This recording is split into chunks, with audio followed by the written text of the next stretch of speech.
High সবাই কেমন আছো? আজকে আমরা একটা নতুন রাইড স্টার্ট করেছি, সেটা হলো আমাদের সিকিমের নর্থে 0 পয়েন্ট যাওয়ার জন্য।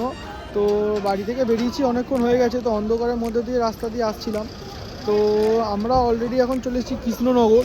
তো কৃষ্ণনগরে এই জায়গাটায় সবাই দাঁড়ায়, তো আমরাও দাঁড়িয়েছি এখন। আর ডাইরেক্ট গ্যাংটক যাবো। তো গ্যাংটক আর বাকি হচ্ছে টোটাল 540 কিলোমিটার। টাইম হচ্ছে রাত্রি 1:30। আর আমার বাড়ি থেকে টোটাল গাড়ি চলে এসছে এখন 113 কিলোমিটার। টোটাল আমার বাড়ি থেকে গাড়ি চলে এসছে। তো এই যে যাচ্ছি বলতে আজকে দুজনেই যাচ্ছি, আমি আর ঋষভ। এই যে আমাদের দুজনের গাড়ি, আমার গাড়ি দাঁড়িয়ে, ঋষভের ব্ল্যাক বিশ দাঁড়িয়ে রয়েছে। তো এখন কৃষ্ণনগরে আপাতত রয়েছি, এখান থেকে বেরোবো। কৃষ্ণনগর থেকে বেরিয়ে দেখি কতদূর যাওয়া যায়, তারপর যাওয়ার পর সেখানে দাঁড়িয়ে স্টে করব, তারপর আর যাবো। টার্গেট আছে গ্যাংটক ঢুকে যাবো। সো কৃষ্ণনগর থেকে বেরিয়ে গেছি, বেরিয়ে যাওয়ার পর রাইড স্টার্ট হয়ে গেছে। এখন আমরা সোজা হাইওয়ে ধরে এগোচ্ছি। রাত্রির বেলায় এই ওয়েদারটা দারুণ লাগে, সবাই তো জানোই। হ্যালো গাইস, এখনো পর্যন্ত আমরা অনেকটাই চলে এসেছি। আমরা এখন দাঁড়িয়ে রয়েছি বেহরমপুর ফারাক্কার টোল ব্রিজে দাঁড়িয়ে রয়েছি। বাড়ি থেকে এখনো পর্যন্ত চলে এসেছি আমরা 208 কিলোমিটার আমার বাড়ি থেকে এসেছি। আর গ্যাংটক বাকি হচ্ছে মাত্র 464 কিলোমিটার। আর দেখতে দেখতে আমরা কিন্তু ফারাক্কা ক্রস করে গেছি। ফারাক্কা ক্রস করে আমরা মালদা ঢুকে গেছি, গাড়ি এন্টার করে গেছে। তো আস্তে আস্তে আমরা যাচ্ছি। তো এবার দেখবার পালা আমাদের। তো কত সুন্দর ওয়েদার দেখতেই পাচ্ছ সবাই, রাস্তা দিয়ে গাড়ি চলছে আর ওই চাঁদটাও দেখা যাচ্ছে। খুব সুন্দর একটা হালকা ঠান্ডা দারুণ ওয়েদার। নর্থ বেঙ্গল ঢুকে গেছি, মালদা।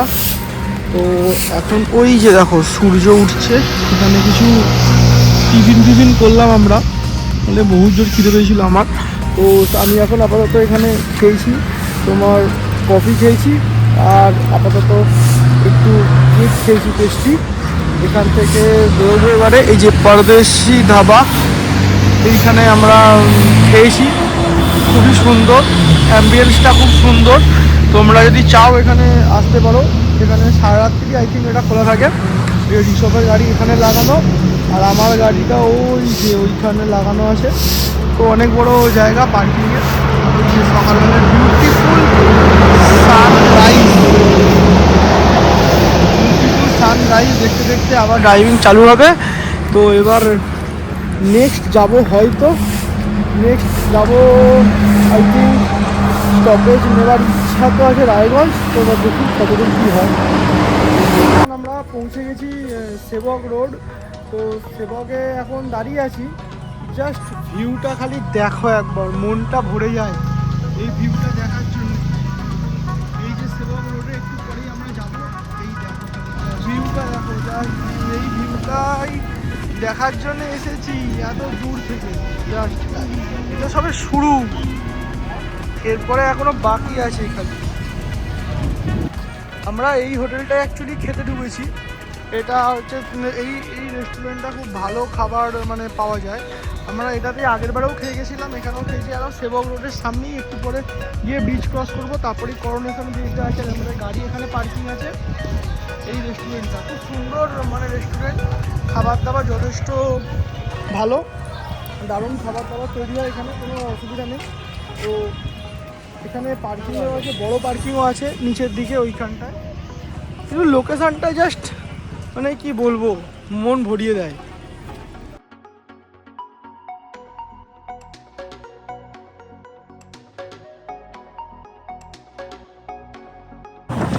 সো খাওয়া দাওয়া কমপ্লিট করে আমরা বেরিয়ে পড়লাম। তো সেবকের উদ্দেশ্যে এই যে সেই রেলগেট দেখতেই পাচ্ছ, এই রেলগেটই হলো সেই সেবক রেলগেট। তো এই জায়গাটা সবসময় জ্যামই থাকে। তো বাইক আছে বলে কাটিয়ে বেরোতে পারছি। তো নাহলে তো জানোই এখানে জ্যামে ফাঁসলে কী অবস্থা হয়। আর দিনের আলো ফোটার সঙ্গে সঙ্গে কিন্তু ভালোই গরম লাগছে। তো আর কি বলবো, রাইডিং জ্যাকেট তো পরেই চালাতেই হবে। কিন্তু রাতের দিকে ভালোই ঠান্ডা ছিল। তো যাক, কাটিয়ে গাড়ি কাটিয়ে এখন বেরোচ্ছি আমরা। পাহাড়ি আঁকাবাঁকা রাস্তার মধ্যে দিয়ে কিন্তু আমাদের জার্নি স্টার্ট হয়ে গেছে। আর ঋষভ আমাকে বলছিল সেবক কালীবাড়ি দাঁড়াতে, পুজো দেওয়ার জন্য। দাঁড়াবো তো অবশ্যই, তবে একটা কথা, ঋষভের বাইকটা দেখো দারুণ লাগছে কিন্তু ব্ল্যাক বিস্টকে। ওফ, পাহাড়ি রাস্তায় যখন ওই ডমিনারটা চলে আমার নিজেরই লোভ লাগে, মনে হয় যে একটা ডমিনার কিনে নিই। কারণ এই গাড়িটা দেখতে আর এর লুক প্রেজেন্টটা বাজাজ কিন্তু দারুণ করেছে। তো তোমরা কমেন্টে বলো যে আমি গাড়িটা নেব কি না। আমার পছন্দের একটা গাড়ি অবশ্যই ডমিনার। তোমরা কমেন্ট করে একটু জানিও যে গাড়িটা আমাকে মানাবে কি মানাবে না। আর এই পাহাড়ি আঁকাবাঁকা রাস্তা দেখতে দেখতে পৌঁছে গেলাম আমরা সেবক কালীবাড়ি। ওই যে সেবক কালীবাড়ির মন্দির দেখতে পাচ্ছ। তো আমরা গাড়িটা সাইড করে এখানে দাঁড়াবো, দাঁড়িয়ে একটু পুজো দিয়ে আসি। তো মন্দিরে ক্যামেরা অ্যালাউ নেই, সবাই জানো, তো ক্যামেরা আমরা করব না। তো মন্দিরের নিয়ম রক্ষা করেই আমরা এগোবো।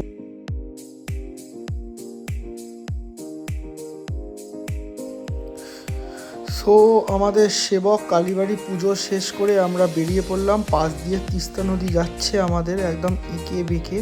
তো এই যে সেবক কালীবাড়ি থেকে গাড়ি বের করে আমরা উদ্দেশ্যে রওনা হলাম গ্যাংটকের উদ্দেশ্যে। আর একটুখানি গ্যাংটক আমাদের। তো এখান থেকে সোজা একদম গাড়ি চলছে। আর একটু পরেই তোমরা দেখতে পাবে সেই ঐতিহাসিক করোনেশন ব্রিজ, যেটাই হলো আমাদের সেই চিকেন নেক করিডোর, যেটা আমাদের নর্থ বেঙ্গলের সাথে ভারতবর্ষের 7 সিস্টারকে কানেক্ট করে রেখেছে। তো ওই যে দূরে দেখতে পাচ্ছ, ওই যে দেখতে পাওয়া গেছে করোনেশন ব্রিজটা হালকা। তো এই যে ডান দিকে আমাদের করোনেশন ব্রিজের রাস্তা চলে গেল, আর আমরা চলে যাব সোজা। যেহেতু আমরা আজকে গ্যাংটক যাব, সেই জন্যই তিস্তা নদীর পাশ দিয়ে আমরা সোজা চলে যাচ্ছি একদম কোথায়, গ্যাংটক। তো আজকের উদ্দেশ্য আমাদের ওটাই, কলকাতা থেকে গ্যাংটক, এটাই আমাদের গন্তব্য। তো আজকে যে করেই হোক আমাদের গ্যাংটক ঢুকতেই হবে।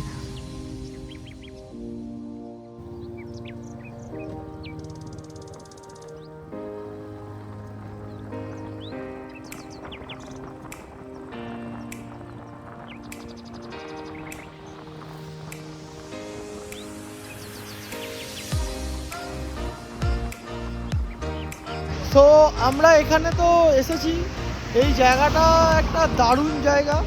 তোমার করোনেশন ব্রিজটা ক্রস করেই, মানে করোনেশন ব্রিজে তো উঠিনি, আমরা তো গ্যাংটক যাচ্ছি। তো এখন পাহাড়ের মাঝখানে দাঁড়িয়ে রয়েছি। তবে এখানে ঠান্ডা ভালো রকমই লাগছে, ভালোই ঠান্ডা আছে। আর এখানে তিস্তার দেখতেই পাচ্ছ যে তিস্তার ড্যাম কাজ চলছে। এই তিস্তার ড্যাম কাজ হচ্ছে এই মুহূর্তে। আর আমাদের গাড়ি ওই যে দাঁড় করানো, ওখানে আমাদের দুটো গাড়ি। আর এই হলো পাহাড়ের কোলের টার্নিংয়ে আমরা এখানটা দাঁড়িয়ে রয়েছি। জাস্ট মানে কি বলবো, সিনেমার মতন ভিউ লাগছে, সিনেমার মতন। ও, এই তিস্তা নদীর বাঁধ দেখে আমরা এগিয়ে চললাম বাইক নিয়ে গ্যাংটকের উদ্দেশ্যে। একদিকে দেখতে পাবে পাহাড়ের সাথে তিস্তা নদী, অন্যদিকে রাস্তার সাথে লাগোয়া পাহাড়। আর এই রকম জিগজ্যাগ রোড বা হেয়ারপিন ব্যান্ডের মতন রোড দিয়ে যেতে কিন্তু দারুণ লাগে বাইক নিয়ে। আর একটু পরেই এই রাস্তার সাইডে খালি ভিউটা দেখো, তিস্তা নদী থেকে কি সুন্দর পাহাড়টা উঠেছে। তো এই মনোরম দৃশ্য উপভোগ করতে করতেই কীভাবে যে দিনটা কাটছে বুঝতে পারা গেল না। এরকমভাবেই আমাদের দিনটা এগোতে চললো, আর আমরাও এগোতে চললাম আস্তে আস্তে গ্যাংটকের দিকে। তো এইরকম একটা ভালো স্পট দেখে দাঁড়াবো, ছবি তো তুলতেই হবে, জীবনে কিছু স্মৃতি তো অবশ্যই রাখা দরকার, তাই না?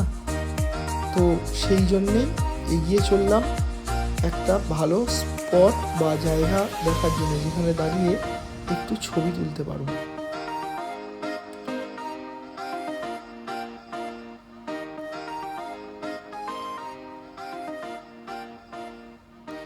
এই আঁকা বাঁকা রাস্তা দিয়ে গাড়ি যেতে যেতে লাস্টে ঠিক জায়গাটা পেয়েই গেলাম। এই দেখো সেই জায়গা, এখানেই দাঁড়াবো, দাঁড়িয়ে একটু ছবি তুলব। ছবিগুলো ফেসবুকে অবশ্যই পেয়ে যাবো, ডেসক্রিপশানে আমার ফেসবুকের প্রোফাইলে লিঙ্ক দিয়ে দেবো, তোমরা সেখান থেকে ছবিগুলো দেখতেই পারো।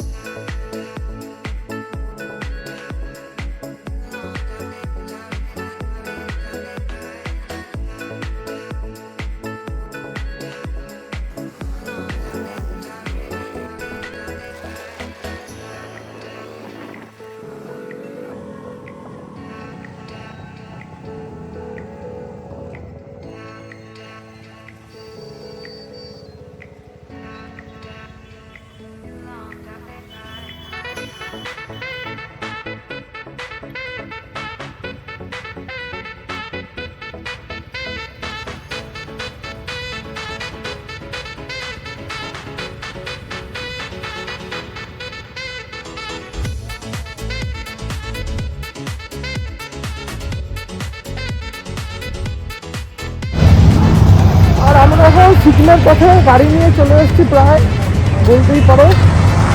তো এই যে গাড়ি আমাদের দাঁড়িয়ে রয়েছে একটা বিউটিফুল মোমেন্টের মধ্যে।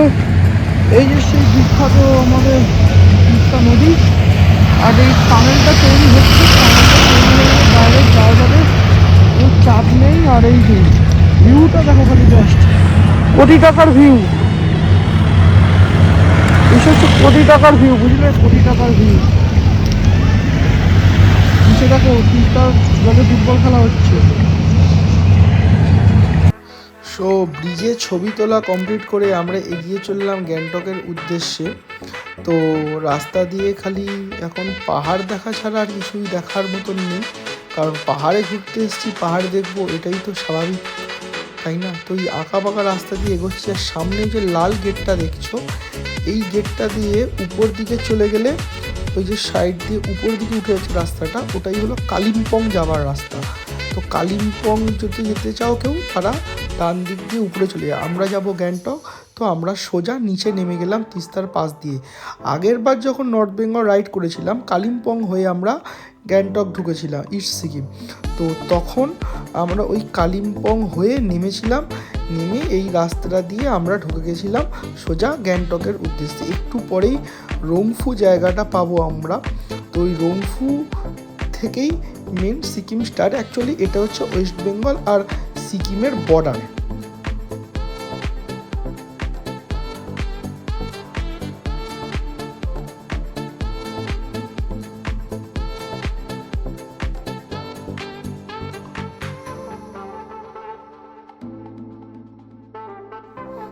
সো বাইক চালাতে চালাতে বিকেলের মধ্যেই আমরা কিন্তু ঢুকে পড়লাম সিকিমে।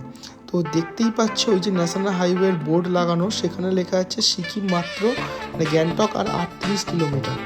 তো এই সেই ব্রিজ, তিস্তা ব্রিজ। তো এই ব্রিজটার এপারে ওয়েস্ট বেঙ্গল, ওপারে সিকিম, আর বোর্ডে লেখা ওয়েলকাম টু সিকিম।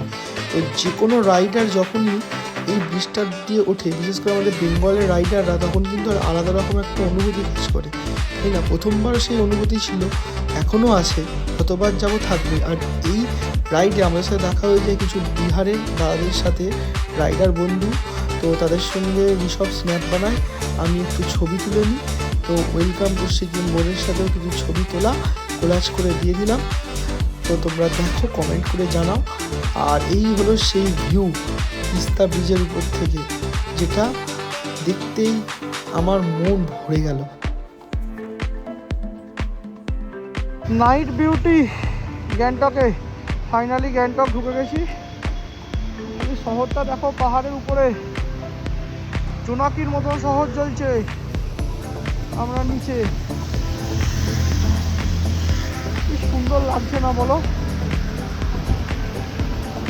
অসাধারণ অসাধারণ, ব্রাভো ব্রাভো।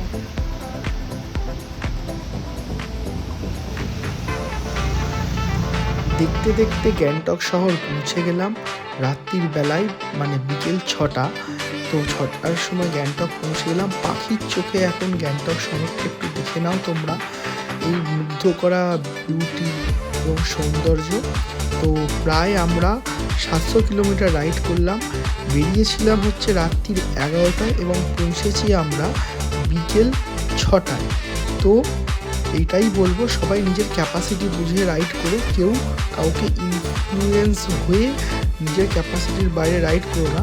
আর এটা তো সবে গ্যাংটক পৌঁছালাম, এখনও লাচুংয়ের যাওয়ার ভিডিওটা বাকি রয়েছে, তো সাবস্ক্রাইব করো।